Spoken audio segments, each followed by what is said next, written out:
Pastor, we have a question today. The question is, and it's significant, about Moses' bones. It's found in the book of Jude 1:9. What's so significant and important about Moses' bones? Yeah, and why the devil was so... Yeah, why was he so upset about it? Yeah, he was upset. And you have to, Jude is recording what happened back at the time, so you got to keep that in context. And many people, if you go on the internet, the common theology is he hid the bones because people would worship Moses. I don't think that was the case. You had 3 of them wanting to kill him, and the whole people rebelling against him. Right. And I can relate to Moses as a pastor, And but the reality is that there's a lot more to the bones of Moses than people give credit for. Now, in every answer I give, I can't get exhaustive, okay, in the scripture. So I try to give people the kernel or the nugget to go search it out for themselves, right, and they'll see what I'm talking about here. The idea, you have to first understand that when Adam gave his authority over to Satan, okay, he did. He gave all of his dominion, all of his authority. He became the God of this world.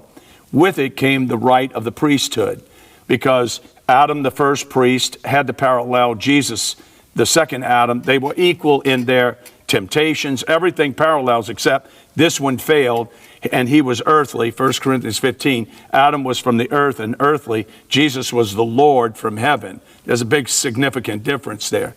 So when you begin to explore the bones of Moses, there's something much greater that when you understand it, boy, it really opens the word, the scripture to you in a wonderful way. And that is that he had, as the high priest, he was the arbiter of the law. And the arbiter of the law executed judgment, okay? Just no different than a judge would. God gave that into his hands. And if anybody's questioning that, just look at 1 Corinthians 6, that we're going to judge angels one day as men, okay? But as born again men, we'll sit with him on his throne, and that's part of the promise of Revelation. We'll sit on his throne with him. I want to sit on his lap. He's got a big lap, okay? Somebody measured him from the universe down, sitting down as the earth is footstool, and he's big, okay? Right. Yeah, so we'll have no problem sitting on his lap and arguing who can sit on his lap. So when you get back to the bones of Moses, it was about him having the keys of death and hell. He had the right over death. In fact, when he told him, as a curse, you're going to eat dust all the days of your life, we were made from dust and returned to dust. So death was his forte, and that's how he controlled man. Every man was born and shaped in iniquity. He had a ring in every man's nose when he would accuse him before God, God being a just judge, and God keeping his word. Hebrews 6 says, by 2 immutable things, by an oath and a promise, it's impossible for God to lie. So he had to judge according to the law. Just no different than a judge that is locally, that judges. He has sentencing guidelines he's mandated to go by. So everybody puts the hiatus on God, but at the same time, we know he's going to come and free us from that obligation to keep the law in order to go to heaven, through grace and mercy and a gift. So the bones were significant in this context, that God was the one that hid the bones. Now, when you get into chapter 17 of Matthew, you see the revelation. What is Moses doing with Elijah? Now, Elijah was bodily caught up in a chariot, okay, into heaven. I believe that's the tabernacle, okay? Anytime you see caught up in a cloud, Jesus returning in a cloud, it's all tabernacle. When you look at the book of Revelation, all the judgments come out of the ark, which is in heaven, which is the throne of God, and the judgments come from heaven.